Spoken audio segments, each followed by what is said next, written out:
Good morning and welcome to the inaugural Connecting Things event. So Connecting Things is an event series that promotes the ideas, collaborations, and knowledge that makes us creatives and doers great. And I think we need a place to share, learn, and start collaborations. And so that is what Connecting Things is just a space for that. Okay. And now I'm going to introduce our speaker for the day. It's just going to be a quicker, really succinct talk, and we'll have a Q&A at the end. So if you got questions, write them down in those notebooks, and you can ask those at the end. But without further ado, I present the Ian Lee, the co-founder of Lee Spirits Co.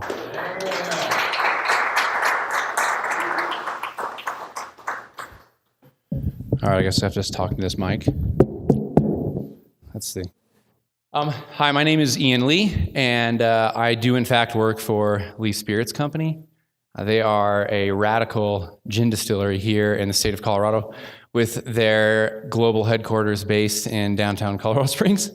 The distillery has been around since the end of 2013, but it takes a really long time to go through all the legal ramifications. That's what we like to call them. It's just drudgery. To get your products approved. So we didn't actually have product in the marketplace until March of 2015. So a lot of times people are like, how long have you been working at Lee Spirits? And I'm like, well, it feels like forever. And they just saw the product 2 weeks ago. So that's really how long that we've been around. And Lee Spirits makes pre-Prohibition era styled gin because we believe in making incredible cocktails. And if you live here in Colorado Springs, then the best way for you to engage with that is to go to our Prohibition era speakeasy.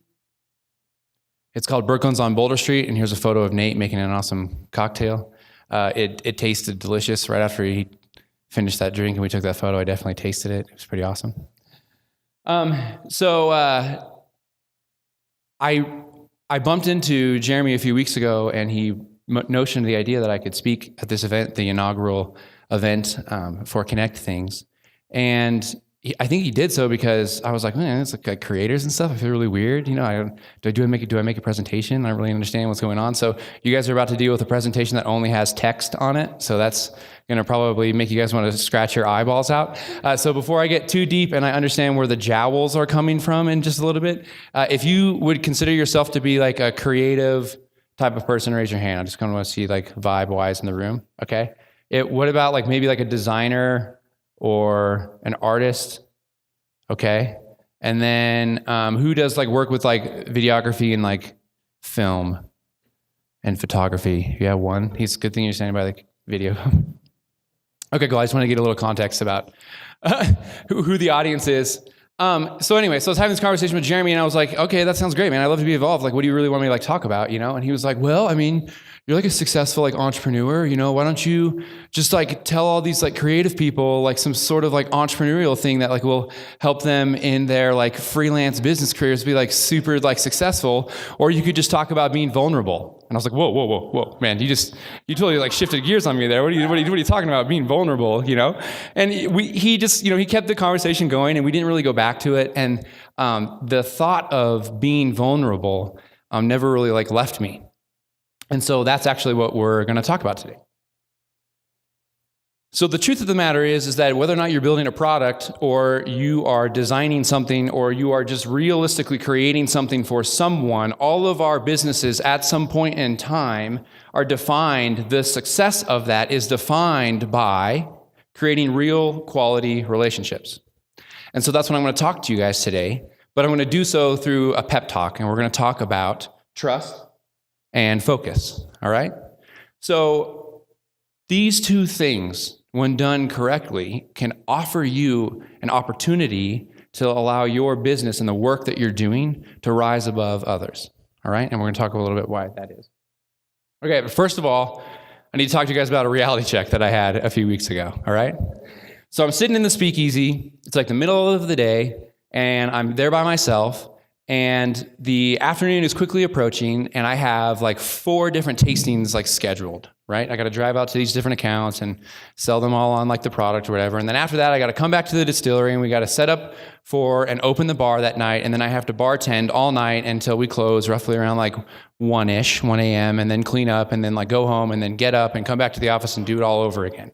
And I was sitting there waiting to leave. I was done with my work and I could have just left, but I was just literally waiting for the last minute to possibly leave. And I did, and I barely made it to that first account like on time. And like a small child, I literally was sitting in that chair with like a pillow over my head, pressing the snooze button, this like virtual snooze button, as I was like scrolling through my Instagram feed, just sitting there. And I was doing so because I was fearing this opportunity, this moment where I was going to get to share this product that I had created, and I was fearing the failure of the rejection of them not liking it. And then I was also feeling this like anguish from just being so exhausted about having to come back and then work and bartend and be happy until 1 a.m. and keep a smile on my face. And it hit me, oh my gosh, Ian, like you can do this. Like, trust yourself. Like, trust your business. Your product is awesome, right? Don't worry about it, right? Trust your coworkers, right? Keep focused. You can totally do this. And then finally, after that little pep talk that I gave myself, reality hit and was like, dude, Ian, you suck at trust and focus, homie. You need to get working on this. All right. And here's why that was such a big deal for me, okay? The issue is not necessarily that we all are bad at things, because I'm bad at things just like you guys are, but the truth is that there are serious myths about what we view as people that are successful, okay? Now, the media and all of the things that we see in our digested life through media exalts these successful entrepreneurs, these business owners, these creative types of people that do all of this magical work, right? And honestly, there are people that are out there that are creating amazing things, that are changing the world and are saving millions of people, and someone just came up with this new way of curing cancer or whatever. But the truth is that they're all lauded to be these superheroes. And that's totally a myth. And this is the myth that we believe that makes them feel like superheroes. That, well, maybe, and insert yourself, the entrepreneur, artist, creator, designer, this person that's painted as a superhero, maybe they can do it, but I'm just a normal person. And so you give yourself this little seed of doubt. You don't trust yourself, right? You allow that moment where you question what's happening to make you feel like, oh man, it distracts you and you're not focused anymore, okay? But the truth is that all of those successful people are real people too. They're just like you and me. They just happened to pick a really, really big thing to go chase, and now are working really hard at it. And so now subsequently they've had this big outcome based on the efforts that they've been giving. Okay, so here's me telling me and you guys today what it takes to create big outcomes for yourself and for your work. All right, here's our pep talk. But I want you guys to understand that I'm not like a superhero, okay? So here's some examples of things that I've done in the last 4 months, okay? First one, I cried while watching a World War II documentary on Netflix, all right? I have forgotten to feed myself and my dogs on multiple occasions, all right? Being an entrepreneur is not necessarily the easiest thing on the world, right? I have repeatedly pressed snooze for more than 1 hour past the time that I planned to wake up simply because I didn't want to face the day, right? I've literally considered giving all of my things away and moving to Barcelona or the Mars or a beach somewhere, or really changes all the time depending on what I'm trying to escape from, all right? So here's the funny one. I have literally told my girlfriend that the world was going to end, or I was going to take over the world if something at work did not or actually did happen in that day. But additionally, I've told her twice in one day because I'm so tired I forgot that I've already told her that. I've also taken my daily caffeine intake, my self-medication, so high that my resting heart rate is pretty close to what I traditionally experience when I'm training for triathlons. All right, so here's some other things that I've done in the last 4 months. After being a broke entrepreneur, I've begun paying off debt again, which is cool. It's weird to read these. Okay, I started running again, and I did a race with my cousin, which is super sweet. Outside of today, thank you for the coffee sponsors. Outside of today, I've lowered my coffee intake back to a manageable place where I have 1 cup of coffee in the morning and then 1 right before I end up bartending, which is pretty sweet. I volunteer for the College Springs Liquor Board. I've increased the total number of Lee Spirits sales accounts in the last 4 months by 20%. I've sold over 10,000 cocktails inside of a bar that actually happened to have a hand in building, which is pretty cool. I've been able to give raises to some of my employees. I've additionally been able to hire 2 additional employees, and I have consistently met probably more than 100 people who have told me that they have made the decision to start drinking more gin, which is really, really awesome. I've also realized over and over again, I just said once again that, the manic depressive symptoms that I experience all the time are realistically the true definition of what entrepreneurship is. And I've been able to reconnect with family that I've seemingly lost some touch with, which is great. Okay, so what's the point? Why am I realistically sharing this insight? I'm trying to share this with you guys so that you understand that entrepreneurs and successful people are just real people, right? And that you might be able to glean some strength from my tussle, the pep talk that I'm giving right now, that I'm really just giving myself, and a chance so that you might understand where to glean some strength from as well. But really, I'm also saying that entrepreneurs are just weird, neurotic creatures who do big things despite lots of self-defeating habits and self-talk, all right? So this is why today I'm admitting out loud, hi, my name is Ian Lee, and I suck at trust and focus. But the truth is that when I act that way, my business suffers when I suck at trust and focus. So let's talk about how do we defeat those 2 things so that we can rise above and turn them into assets. All right, first, trust. The way that you act with trust is to check doubt at the door. Trust allows you to become and embody passion in the people that you work with, your clients, your teammates, the people that you hire, so your subordinates, right? And just people maybe that you walk on the street and you're trying to build relationships with. Remember, we talked about at the beginning that building real quality relationships can be a huge key differentiator for your personal business. So how does doubt creep in, and how does doubt make you not trust?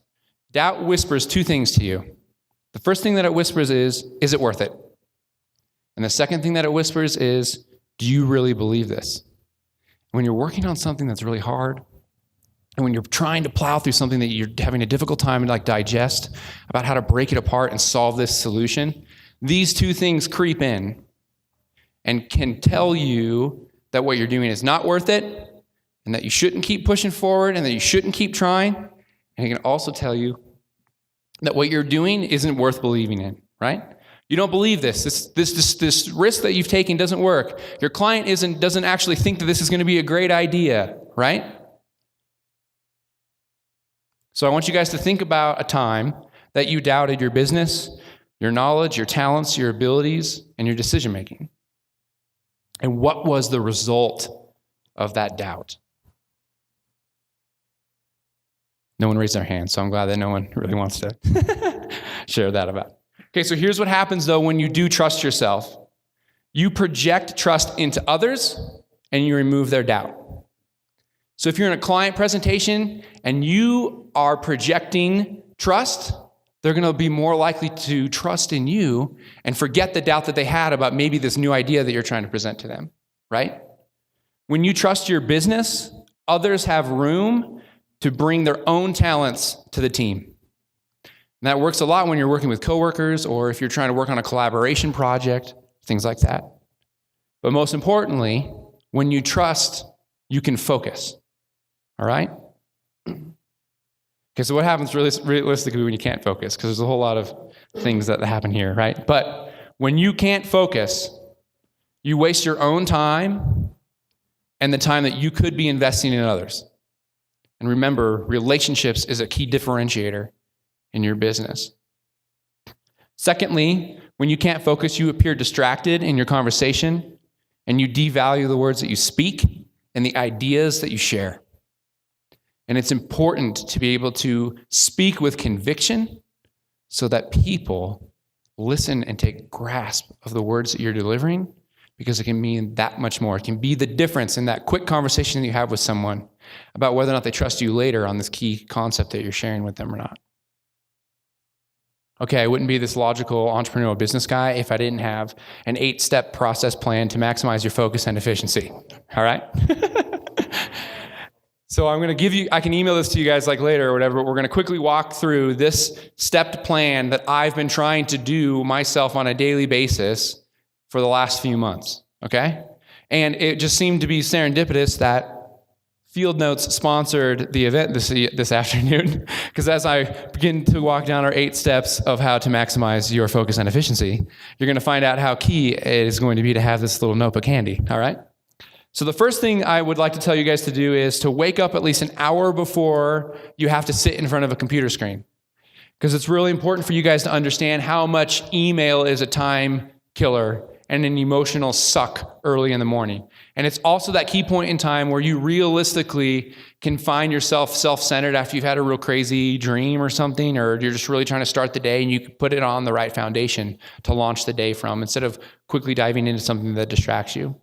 All right. Make a cup of coffee. Remember, we talked about caffeine. So 1 cup of coffee. This is myself telling me, I make myself 1 cup of coffee. And I sit down with a pen or a pencil and a piece of paper or a field note manual. And I write down 3 to 5 most important things. Okay? And now what's a most important thing? A most important thing is usually the most uncomfortable thing with some chance of rejection or conflict involved in it. You pick 3 to 5 of them, no more and no less. And once you've picked them for each of those items, you're going to ask yourself 2 questions. The first is, if this was the only thing that I accomplished today, would I be satisfied with my day? The second question you're going to ask is, will moving this forward make all of these other to-dos that I have unimportant or easier to knock off later? Those are the 2 questions. And once you've looked at those questions, assess them to each one of those 5 things that you wrote down. If you've answered yes to one of those 2 questions for any of those 5 things, you're going to block off 1 to 2 hours of your day. And during that period of time, you're going to focus on them. Just one of them. All right? Just one. Now, sometimes you can get through that one really, really fast. And that's why you've got a buildup of like 3 to 5 things. So you just pick one more and then do it inside that 2-hour block. But I need you to understand how important this is. And be very clear that blocking out 1 to 2 hours at a time and focusing only on one thing during that 1 to 2 hours is incredibly valuable. And that doesn't mean to kludge together to compile 10 minutes, 10 minutes, 10 minutes, 10 minutes, 10 minutes, 10 minutes until you get to 120 minutes. That's not 2 hours. All right? 2 solid hours. And if you get distracted or start procrastinating, don't freak out and go into this downward spiral, Ian. Don't freak out and go into this downward spiral. Just softly remind yourself that you're working on trust and focus and come back to that one thing. It's only one thing, all right? And boom, that's it. And you're going to be surprised at how much crazy stuff you get through during the day. Okay, remember, being busy is actually a form of laziness, all right? But being focused and efficient means that you have time for things that really matter, like relationships, like sitting down with a coworker, like maybe getting that second cup of coffee before the bar opens in the afternoon, right? But most importantly, maybe equally as important, life realistically begins right on the edge of that comfort zone. And that's why it's important to make sure that you're attacking one thing at a time so you can live in the moment and be comfortable at the edge of your comfort zone. Okay. So we've been talking about trust and focus, all right? But realistically, it's all about building high-quality relationships so that you can move your business forward through the context of affecting people in a more authentic way, all right? So when we make sure and kick doubt out, right, what happens is we can show people more of themselves than they thought possible, and even show yourself more than you thought. And when you're capable of focusing and getting things done that alleviate time for you to have more time with other people, you can spend time and more time on things that really matter. Because going the extra mile makes a huge difference every single time. So I'm going to leave you guys with just a few things, all right? Peppy up. Do not overestimate the world and underestimate yourself. Because you're better than you think. And if you look around, you'll understand that you're not alone. Thank you.